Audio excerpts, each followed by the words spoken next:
Hey, it's Soul with another round of day before reset hotfixes that you might want to know, and it's totally not my fault that Blizzard came out with these just a few hours ago. Your support is much appreciated, so please keep giving it by liking this video if it's useful, and to subscribe for more videos like these and all things Warcraft. Castle Nathria is receiving another large number of nerfs to a few outline mechanics that we can at least speculate Blizzard noticed were giving trouble to raid teams in a variety of difficulties, but not so much in Mythic. We're gonna get to that soon, but starting with Artificer, Glyph of Destruction damage, which is the tank swap mechanic, was reduced by up to 20% in non-mythic difficulties. Withering Touch, that long-ass dot, was also reduced. Small but noticeable nerfs. I can recall my team sometimes having trouble handling both of these abilities suddenly bursting someone down with very little recourse. In Sun King's Salvation, the health of just about all of the adds was reduced by 10%, which gives healers that much more bandwidth to pump heals into Kael'thas.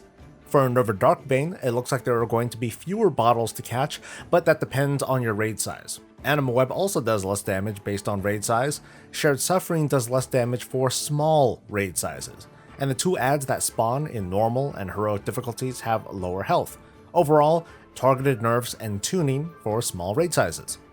For Sludge Fist, apparently there was a bug that made Chain Slam damage scale kinda funny. I never noticed this, but you folks at home might, so feel free to chime in. The ability itself, though, has been nerfed by up to 35% on heroic difficulty, and the pushback roar thing has had its damage reduced by up to 20%. Stone Legion, predictably, is getting the most attention. It's getting a blanket damage nerf in Raid Finder and normal, but in heroic, incoming damage will be decreased by 33% in smaller raids, but increased by 17% in full raids. We don't see buffs like this very often.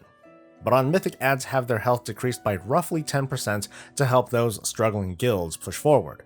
Now for the mechanical changes to Stone Legion. Heartrend, which is the long dot that can be dispelled into a short but harder hitting dot, used to target up to 4 players, but now that's gone down to 3. Seismic Upheaval will now target up to 10 players depending on your raid size. That is in normal and heroic. It targets up to half of that in Raid Finder. Finally, Wicked Laceration damage scales with raid size on normal and heroic. So overall, shorter fights and slightly more forgiving mechanics, although incoming damage might not be in your favor in a large raid. Denathrius also got a nerf, with the Kabbalists getting a health nerf of up to 10% in non-mythic difficulties. So I have a few comments before we move on. These nerfs reflect a bit of mindfulness on raid size, but also tucked in here are overall nerfs to help push us along. I said the other day that these nerfs reflect what would have been the natural nerfing of content as players acquired gear, or in expansion past, maybe got more levels in their artifact weapon or their neck. I can theorize that in future raids, Blizzard will attempt this same mindfulness in case there is not a buff to gear drops from PvE content. But I'm going to preempt some criticism and argue that, well, I think people are just used to having more things dropping and being able to play with more pieces of gear. I think a suggestion to make would be to increase drop rates by a bit, but also to add more to the loot tables overall, so that players can have more opportunities to play with stats in a world without tons of gem sockets, reforging, and that sort of thing. We've seen that loot tables have changed thanks to Mythic Plus and PvP having similar loot tables, but I think a little bit more could be done here. And I can't easily tell if these nerfs are too conservative or aggressive. There's a lot that we don't know about the near future, like is there going to be a 9.0.5 patch as we've seen data mine? Will there be a mini raid from that? And when is the next full-on season of content? When is the next full raid? On the bright side, I'm glad these hotfixes are coming sooner, rather than waiting a few more weeks with BlizzConline, so getting some big announcement, and then get the nerfs to help us move along. I'm just that much more excited to see what's in store for the next patch, whatever decimal it uses. So let's move on to a handful of dungeon nerfs. The Other Side had 2 minutes added to its timer, addressing an often said complaint that the tuning for making time was too tight compared to other dungeons. In the Hakar Wing, the Sons of Hakar were nerfed pretty heavily, reducing melee damage by half and Blood Nova damage by 20%, making these pulls much more forgiving for comps that don't have an answer to them, or at least have their answers on cooldown. Dealer Zax's arcane lightning damage was reduced by 25%.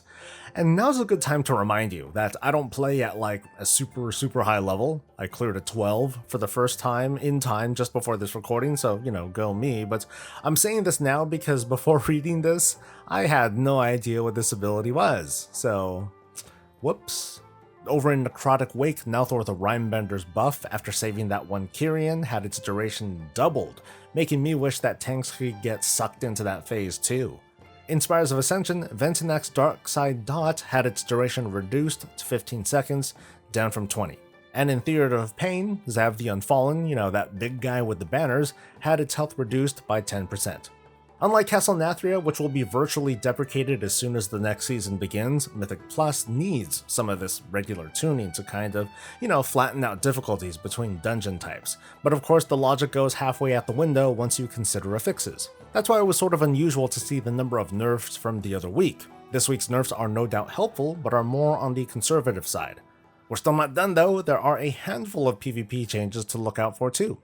Unholy Death Knights get a bit of longevity with a Necrotic Strike buff, and get their full damage back from their diseases. Marksman Hunters have more of their early attack bonus from careful aim, so yeah, have fun getting one shot maybe. Bestial Wrath also has the full effectiveness of its buffs in PvP, I guess an effort to link up with the Marksman changes. Mages also lose some defensive capability with a nerf to dampen magic, and fire mages have fewer combustions to use, but Frost got a buff to the abilities that most anyone can see a mile away, but I guess that's a good thing. Mistweavers also got a small buff with a faster life cocoon and more mana regeneration, making them more viable in prolonged fights. On the other hand, Holy Paladins will be taking more damage when they use the ultimate sacrifice to boost their bowsack. And their mana regeneration is being decreased by 30% in PvP, which, it can be overcome, but still, ouch. So overall, with these changes, we get increased accessibility to PvE content to answer for what I think is the combination of the March of Time and the slower pacing of gear. And on the PvP side, the usual seesaw action of our class being nerfed or forgotten while others get undeserving buffs, grrr.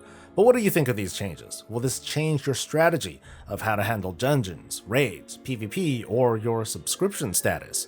Share or vent in a comment below, and we will see you later. Don't forget to like the video too, and until next time folks, stay safe, stay healthy, and stay breezy.